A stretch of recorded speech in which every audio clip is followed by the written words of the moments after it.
Choice brothers వివాహాలు మరియు పండుగ వేడుకలకు సరికొత్త డిజైన్స్ తో అద్భుతమైన కలెక్షన్.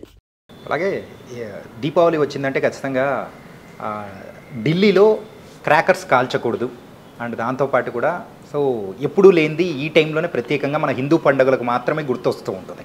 మరి దాని గురించి ఏమంటారు? మరి ఈసారి ఏమన్నా మార్పు ఏమన్నా రావచ్చు? లేదు నాన్న, నేను చెప్పానుగా, పొజిషన్లో నువ్వు కూర్చునేంత వరకు ఆ పొజిషన్ వాళ్ళు ఇలాగే ఉంటారు. ఓకే, ఇప్పుడు ఢిల్లీలో కాలుష్యం ఒక్కరోజు దీపావళితో సెటిల్ అయిపోద్ది, అంతే కదా. జనవరి 1కి టపాసులు కాల్చితే ఆక్సిజన్ పుడుతుంది, తెలుసా? నీకు తెలీదా? తెలుదా నీకు? తెలీదు. జనవరి 1కి కాల్చేటువంటివి, పుట్టినరోజుకి కాల్చేటువంటివి, పార్టీలు ఫంక్షన్లో కాల్చేటు ఆ టపాసుల్లోంచి ఆక్సిజన్ పుడుతుంది. దీపావళికి కాల్చే టపాసుల్లోంచి మాత్రమే పొల్యూషన్ వస్తుంది. అది ఆ పొల్యూటెడ్ మైండ్స్ యొక్క మెంటాలిటీ. ప్రజెంట్ ఇప్పుడున్న జనరేషన్ ఒకసారి చూస్తూ ఉంటే ఈ భక్తి అనేది తగ్గుతుందని మీరు అనుకుంటున్నారా, లేకపోతే పెరుగుతుంది అనుకుంటారా?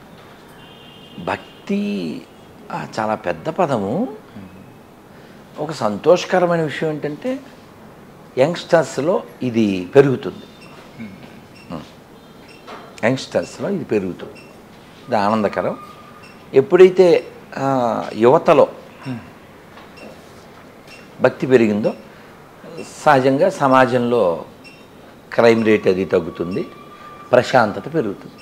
అది లేనప్పుడు ఏమవుతుందంటే, నిన్న ఏదో వార్త చదివాను ఫేస్బుక్లో ఎక్కడో, ఒక ఇద్దరు పిల్లల తల్లి రీల్స్ చూస్తూ వాడు ఎవరికో అట్రాక్ట్ అయ్యి విజయనగరం నుంచి నసరావుపేట ఎక్కడికి వచ్చేసి ఆ పిల్లల పాపం పోలీస్ స్టేషన్లో ఉంటే పోలీసులు చూస్తున్నారు. పెద్ద మనుషులు వచ్చి చెప్పినా ఆవిడ వినలేదు. అలా ఒక తల్లి దిగజారిపోవడం మనం ఊహించగలం. తల్లికి పిల్లల కంటే ఎవరు ఉండరు కదా. వాడెవడో రీల్లో పరిచయం అయిపోయి, మనం ఇంతకుముందు కూడా చాలా విన్నాం. విశాఖపట్నంలో పాపం భర్త చెప్పాడంట, వాడు ఆల్రెడీ ఆవిడ తప్పుటడుగు వేస్తే కూడా ఫోన్లే జరిగితే జరిగింది, ఇద్దరు పిల్లలు జరిగింది, దాన్ని వదిలే మనం జీవితం ప్రశాంతంగా గడుపుదామంటే ఆ ప్రియుడితో ఈవిడ కలిసి ఆయన్ని చంపేసింది పాపం. ఆ మధ్య హిమాచల్ ప్రదేశ్లో హనీమూన్కి వెళ్తే ఇంకొక ఆవిడేమో డ్రమ్ములు. ఇలాంటివన్నీ ఎందుకు జరుగుతున్నాయి అంటే పెంపక లోపం. ఇప్పుడు చదువు అనే పేరుతో అందరినీ గాలికి వదిలేస్తున్నారు. ఇంక చదువు రావట్లేదు, ఇవే అక్కర్లేనన్నీ వస్తున్నాయి. అంతే.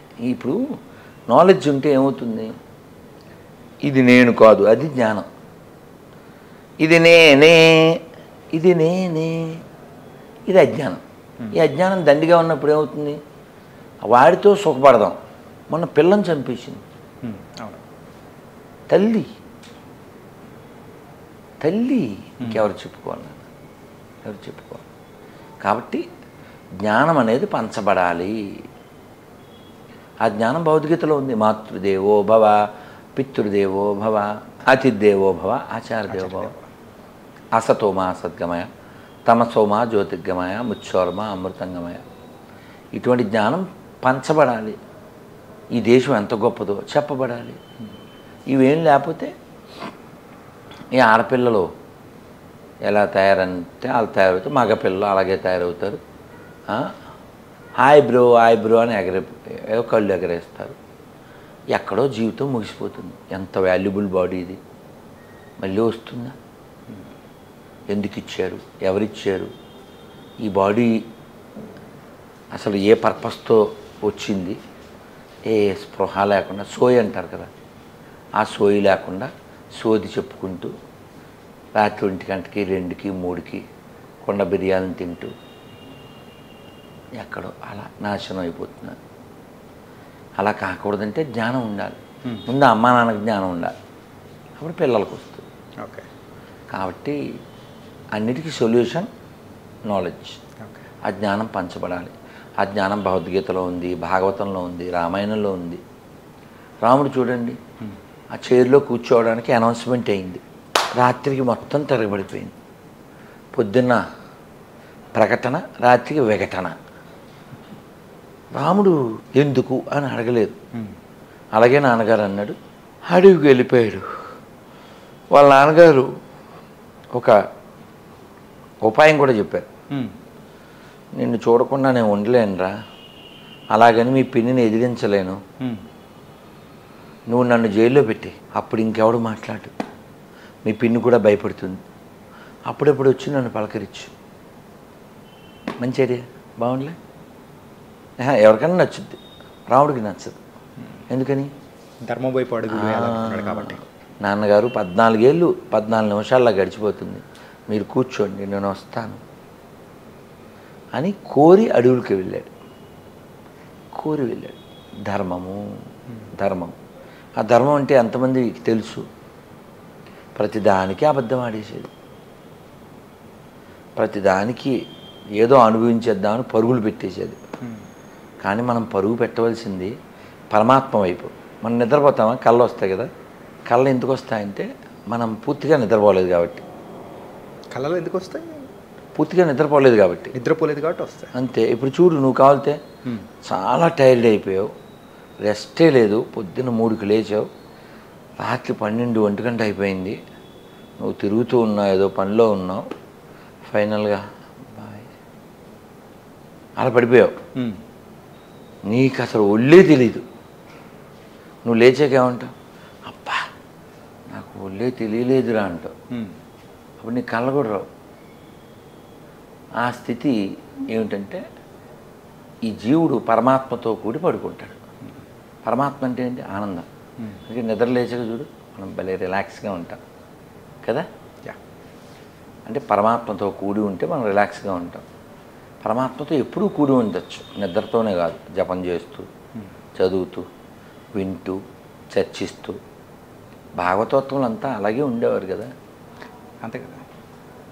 అంటే ఈ మధ్యకాలంలో మీరు అంటే పంచే జ్ఞానం కానీ అన్నీ చూస్తూ ఉంటే ఇప్పుడున్న జనరేషన్ వాళ్ళకు దానికి తగ్గట్టు మీరు కూడా మారి చెప్తున్నారనిపిస్తూ, దానివల్ల ఎప్పుడైనా రీజన్ ఏంటి? మీ ప్రశ్నకి సమాధానం, అమ్మ పసిబిడ్డలకి సెర్లాక్ అంటారు కదా, అది కలిపి అందులో పాలు ఏదో కలిపి ఆ స్పూన్తో అలా కొంచెం కొంచెం పెడుతుంది. అవునా? ఎందుకు? వాళ్ళకి అన్నం అది పెట్టకూడదు, అరగదు కదా. అవును. వీళ్ళంతా పసిపిల్లలు లాంటి వాళ్ళు, అలా మెత్తగానే పెట్టారు. అవునా? ఆవకాయ అన్నం పెడితే కారం. అందువలన ఈ కాలం పిల్లలకి, చెడ్డ పిల్లలు కాదండి, ఈ కాలం పిల్లలు అందరూ చెడ్డోళ్ళు కాదు. ఆడపిల్లలు కానీ మగపిల్లలు కానీ ఎంతమందో బంగారు తల్లులు ఉన్నారు, ఎంతోమంది బంగారు కొండలు ఉన్నారు. ఇప్పుడు ఎవరో పిల్లోడు ఏదో సమస్య వాళ్ళ ఊళ్ళో ఫోన్ చేశాడు, ఏం కాదు నాన్న జపం చేయనా నాన్న, ఎన్నిసార్లు చేయాలి గురువుగారు అని అడిగాడు. అంటే వాడు చేసే ఉద్దేశం ఉండబట్టే కదా 108 సార్లు చేయనానని చెప్పాను. దేవుడి దగ్గరే నిలబడి చేయాలా అండి అన్నాడు. కాదు నాన్న నువ్వు మేడకి కూడా చేయొచ్చురా అని చెప్పాను. అంటే చెబితే వింటున్నారు, మార్పు వస్తుంది, కానీ చెప్పేవాళ్ళు తక్కువ మంది ఉన్నారు. అది దురదృష్టకరం. బోధకులు లేరు. బోధకులు పెరిగితే సాధకులు పెరుగుతారు, సమాజం బాగుంటుంది. మీ సాంగ్ ఒకటి బయటకు కూడా వచ్చి అందరూ బాగా ఎంటర్టైన్ అయ్యారు. అండ్ నెక్స్ట్ తర్వాత ఏంటి సార్ గురుగారు? ఇంకోటి రెడీ అయింది, ఇవాళే వచ్చింది. ఈ కొద్ది రోజుల్లో దాన్ని రిలీజ్ చేస్తాం. అది కూడా సేమ్ ఆ టైప్లోనే ఉండబోతుందా, కొంచెం వ్యంగ్యంగా కానీ? అలా కాదు. మనం ఇప్పుడు రాష్ట్రీయ స్వయం సేవక్ సంఘ్ 100వ జయంతి జరుగుతుంది. ఈ సందర్భానికి తగ్గట్టు ఉంటుంది. కొంచెం చెప్తానే. ఓకే. ప్రశస్త హైందవ ప్రజానీకమును ప్రేమ సూత్తమున కలపండోయ్, సమస్త మానవ కళ్యాణానికి చక్కని బాటను వేయండోయ్, భారత కీర్తిని నిలపండోయ్, మన భారత కీర్తిని నిలపండోయ్. అసలు మీ గోల్ ఏంటి గురుగారు? The final goal? మంచి ప్రశ్న నాన్న. గోల లేకుండా ఉండడమే గోల్. గోల లేకుండా అసలు జీవితం అనేది ఉంటుందా? అంటే ఇప్పుడు నాకు జ్యూస్ తెచ్చారు, తాగడానికా పారబోయడానికా? తాగడానికి. అదే నా గోల్. తాగండి, జీవితాన్ని ఆస్వాదించండి, కానీ అది బయట లేదు, లోపల ఉంది. లోకంలో మన అవసరం ఎంతవరకు అంతవరకు లోకం వైపు చూడాలి, మిగిలిన టైం అంతా లోపల చూడాలి. పొద్దున్న బోల్డ్ మంది వచ్చారు,